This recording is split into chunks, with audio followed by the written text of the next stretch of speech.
guys, Code Red Mining. So, update.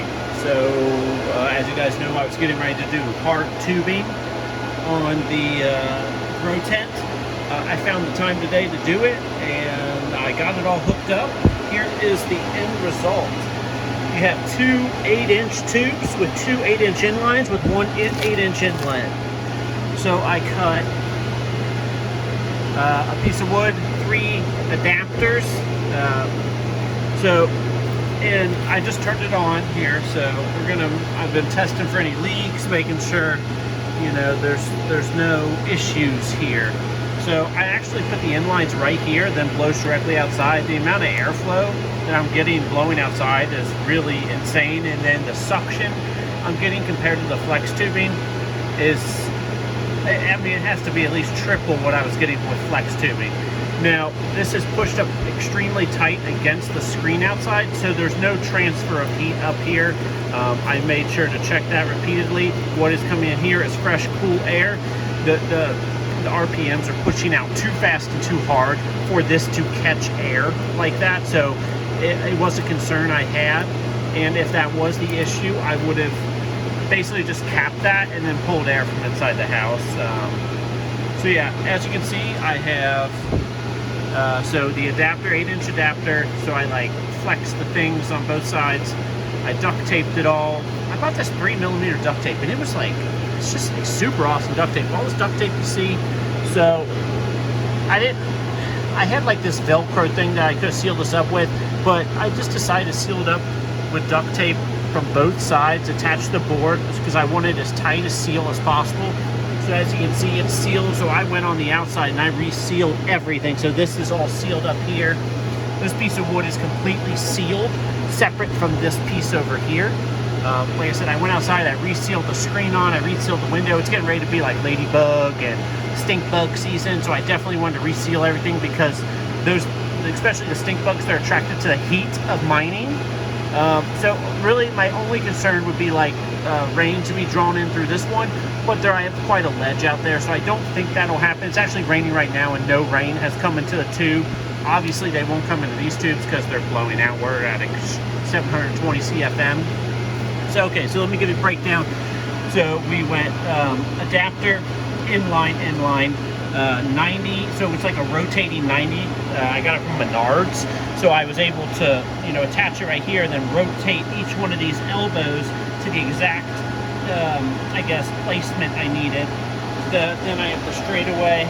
This is a 2-foot pipe, and I sealed each joint with foil tape, and this is like the thin foil tape, not the thick one, so it works just fine. Right now I'm just mostly testing and feeling for like little air breezes. I don't believe these elbows right here leak. If not, I'll just seal them. But as you can see, we go 2 foot, and then I cut another 2 foot into the elbow, and then I'll open up the tent here eventually, but you can see it in there.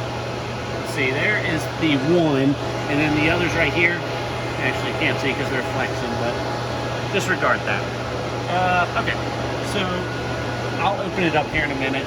Other one, as you can see, elbow into 2-footer into another 2-footer into the elbow, and then another 2-footer off that.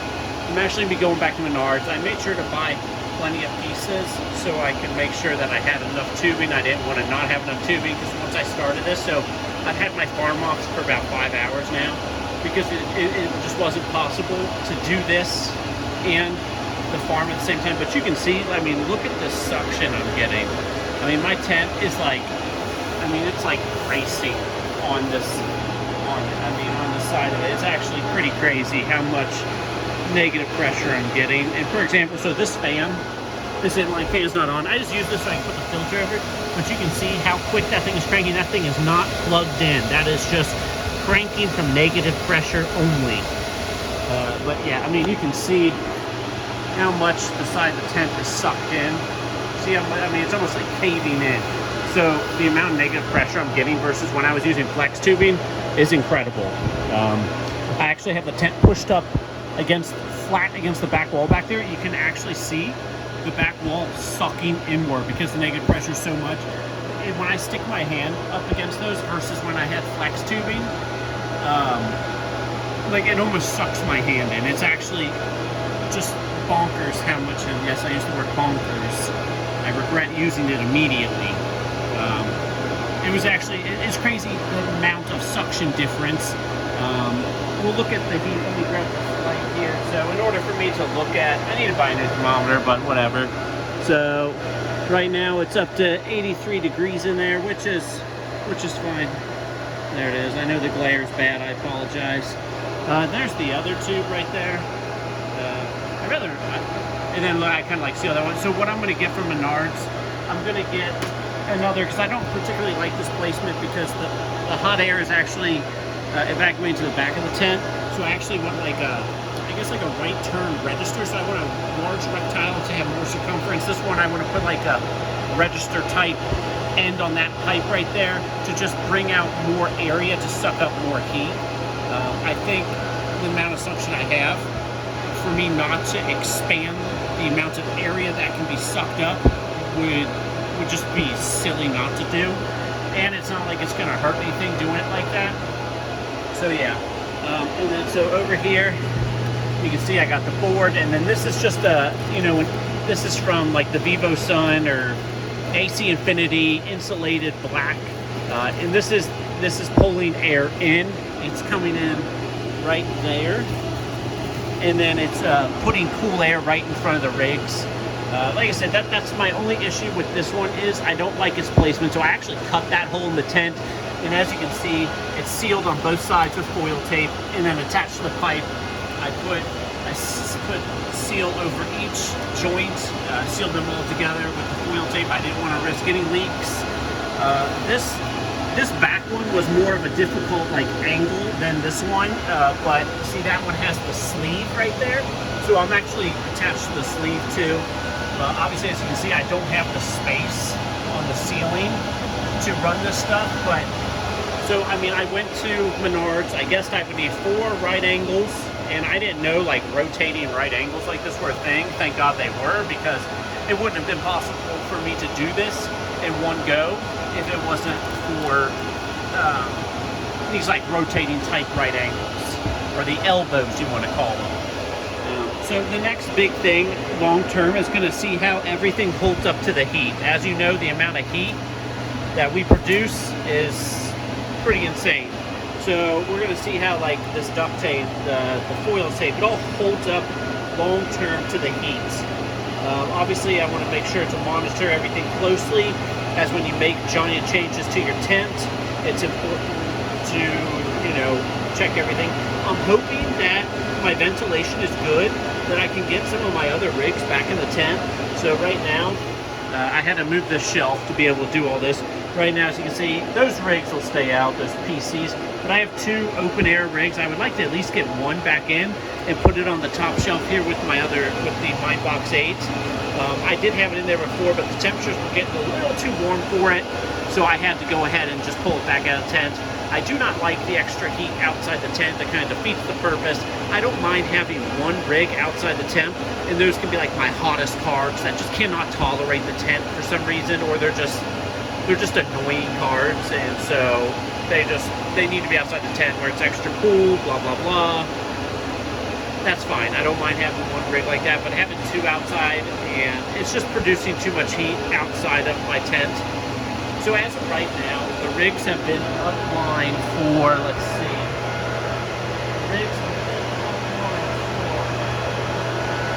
rigs have been up online and mining for 15 minutes. So if I was up online mining with all 5 mine boxes in there for 15 minutes, the amount of heat that the tube will be radiating into my room, I mean, you would feel it before you even touched it. But currently right now, I barely feel any heat radiating from the tubes.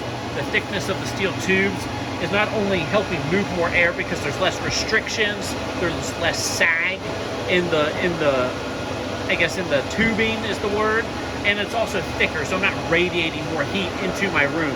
So overall, not only am I moving more air, I'm also radiating less heat into my area, which is in turn removing more heat from the tent. So this coming winter, what I will plan to do is I'll probably take this tube right here, I'm going to put in a T I'm going to get a 8-inch flex tube, and I'm going to actually run it along the wall up here, and then I'm going to pop it out right there at the doorway over there, and I'm going to actually keep on my furnace return fan, and I'm just going to pump hot air into that hallway, and then the furnace, my return, is right there, so it'll just pump that hot air through the hallway. This past winter, I didn't take advantage of the heat I was producing and basically paying for electric heat and propane heat, which is silly. I just didn't have the, I don't know. In order for me to redo this tubing and everything, it's just a hassle to get back here. I lacked space in this room. This tent is ginormous, which I love, but it also takes up like over half of this room. So it can be difficult at times to work in here. And so as you can see, in order for me to even, sorry, I'm looking for the flashlight. In order for me to even do all this tubing, I had to move the tent over. I had to move this shelf, and I'm going to leave the tent like this and leave this space back here. Obviously, you know, this being hard tubing, I can't just slide the tent back over because it's, well, it's hard tubing. That goes hand in hand. So I did create a little storage back there. So I think some of my extra rigs and towers that are not in use, I'm going to open up that side of the tent back there and set them back there. My wife is very fed up with this mound of towers over here, so we need to go ahead and get that handled. What the heck did I do with the flashlight? There it is. That's why I can't find it. I dropped it. So you can see 2 3060s off right now, 3 3060s, some Chia off right now. I actually went ahead, so I have another PDU. So this was part of doing this, was that I wanted to hook up my other server tech PDU, so I can be able to, I guess, register, so I can monitor all the amps, because my other trip light one does not monitor amps. So I think it's important with the amount of, I'm up to 70 GPUs now, so I have 2 30 amp breakers and a 20 amp breaker. So I am getting near the end of my power, so it's important that I monitor each. These are each 3 8 banks, so that would be 24, which is 80% of a 30 amp breaker. So like if we do, I just round up, so 5 times 240 is what? What is that? I don't even know. I'm really not going to do that math right now. Somebody can just say it in the comments. 5 times 240. So, or 6 times 240. What is that? I don't know. 1200. 12, 6 times 4. So what is that? 1400 watts, give or take. So let's go ahead and check the temperature now. So we're up to 86 now in the tent, which is fine. It's decently warm outside. It's decently humid. Let's take a look at the rigs. So no rig. So the hottest rig is on top, and that's great temperatures.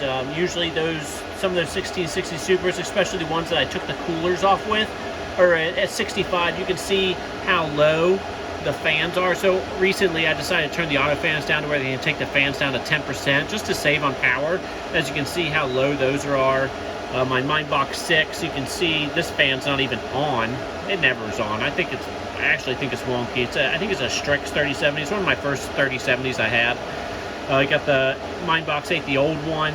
All those temps look great. And then you got the Mindbox 8 new. This is actually in the top shelf, so this is the one that would be in the most heat. All the temps look good. I'm not unhappy with those. So I think what I'm going to do is I'm going to monitor the temps of all the rigs and the tent for the next few days, and then if everything continues to look good, I have no leaks, I may put an open air rig inside the tent on the top shelf. So that is it for me tonight. If there's any questions or anybody needs help, join the Discord, and then also come mine with me on eZill. As you've seen recently, Zilliqa has gone up in price. Obviously there's been some market corrections the past few days, but that's okay. I mean, the markets go up, the markets go down. Yeah, it is what it is. I was hoping that we would stay above 3,000 this time, but I don't know if that's going to be the case. I actually haven't looked at the prices, so we could be below 3,000 right now. I know we were hovering right around like 3,022 to 3,010, so like 310 to 330 earlier.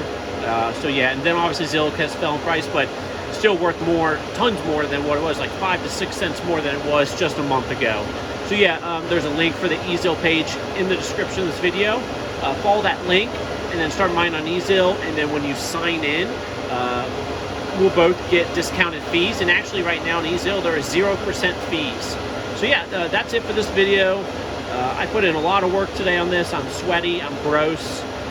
These stupid elbows, they have like this grease in them that leaks out, and then it got on my carpet, so my wife wasn't very happy about that, so I gotta scrub the carpet tomorrow. Yeah, so okay, that's it guys, so have a good night. Bye.